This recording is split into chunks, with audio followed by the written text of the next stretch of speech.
Bismillahirrahmanirrahim. Assalamualaikum warahmatullahi wabarakatuh.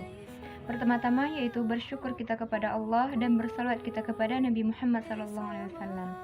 Baiklah, perkenalkan nama saya Windy Adriani dengan NIM 2119253. Saya dari kelas PAI 5F. Nah, video ini saya buat untuk memenuhi tugas kelompok pada mata kuliah pengembangan peserta didik dengan dosen pengampu yaitu Ibu Kiki Maria MPD. Di sini saya sebagai pemakalah kelompok 2 akan menjelaskan makalah kami yang berjudul yaitu periode, hukum, dan tugas perkembangan. Baiklah, saya akan menjelaskan tentang periode perkembangan. Langsung saja yang pertama yaitu periode prakelahiran. Nah, periode prakelahiran ini yaitu saat dari pembuahan hingga kelahiran. Periode ini merupakan masa pertumbuhan yang luar biasa dari sel tunggal menjadi organisme yang sempurna dengan kemampuan otak dan perilaku yang dihasilkan kira-kira selama periode 9 bulan. Yang kedua yaitu periode bayi. Nah, periode bayi merupakan masa perkembangan yang merentang dari kelahiran hingga 18 atau 24 bulan. Yang ketiga yaitu periode awal anak.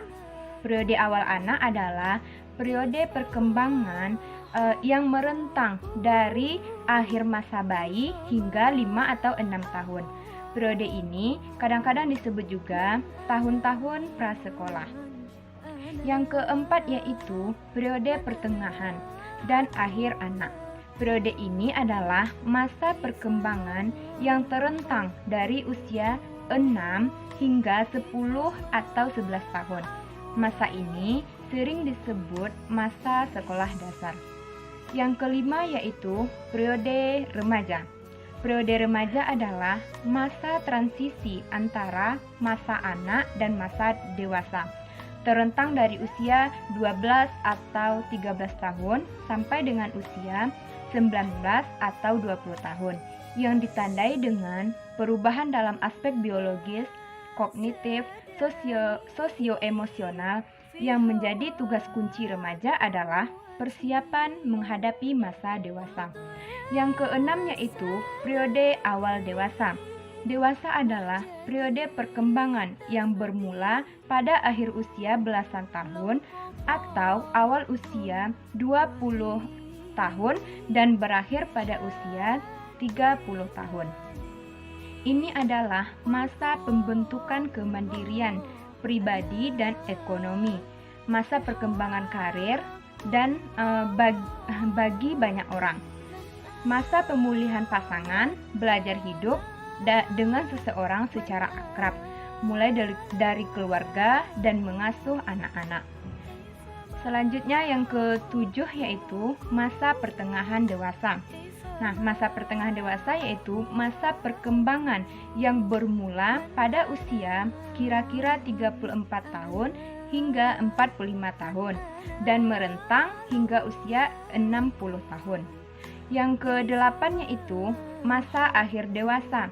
Masa akhir dewasa ini masa perkembangan yang bermula pada usia 60 tahun atau 70 tahun dan berakhir pada kematian. Nah, mungkin sekianlah penjelasan dari saya mengenai periode perkembangan. Dan selanjutnya akan dijelaskan oleh rekan saya. Saya akhiri dengan wassalamualaikum warahmatullahi wabarakatuh. Assalamualaikum warahmatullahi wabarakatuh. Saya Febrizul Azmi, NIM 2119247. Di sini saya akan menjelaskan hukum-hukum perkembangan. Yang pertama, hukum konvergensi, yaitu perkembangan merupakan hasil interaksi dari faktor-faktor biologis dan faktor-faktor lingkungan. Yang kedua, hukum tempo, yaitu perkembangan pada satu tahap yang merupakan landasan bagi perkembangan selanjutnya. Yang ketiga, hukum masa PK. PK dalam perkembangan terdapat waktu-waktu yang optimal. Waktu-waktu yang menunjukkan kesiapan harus dikenal melalui pengalaman yang cermat. Dan proses belajar akan terjadi dengan sangat mudah pada saat yang optimal. Yang keempat, hukum rekapitulasi, yaitu berusaha untuk memberikan kontribusi teoritis terhadap fisiologi, kecenderungan anak yang sering mengulangi kebiasaan lama, baik dari bacaannya maupun yang dilihatnya. Sekian, Assalamualaikum warahmatullahi wabarakatuh. Assalamualaikum warahmatullahi wabarakatuh. Baiklah, saya Nidarfi, NIM 2119217 dari kelompok 2 akan melanjutkan penjelasan tentang tugas-tugas perkembangan. Yang pertama yaitu masa bayi dan anak-anak. Tugasnya itu belajar berjalan, belajar berbicara, belajar makan makanan padat. Kedua yaitu masa anak sekolah. Tujuannya yaitu belajar ketangkasan untuk bermain dan belajar bergaul. Yang ketiga masa remaja, tugasnya menerima keadaan jasmaniah, persiapan mandiri secara ekonomi. Dan masa dewasa awal, tugasnya itu mulai bekerja, memilih pasangan hidup, mulai membentuk keluarga.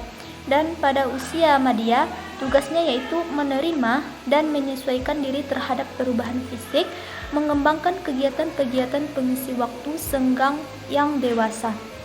Sampai disinilah penjelasan yang dapat saya sampaikan. Salah dan jangannya saya mohon maaf. Assalamualaikum warahmatullahi wabarakatuh.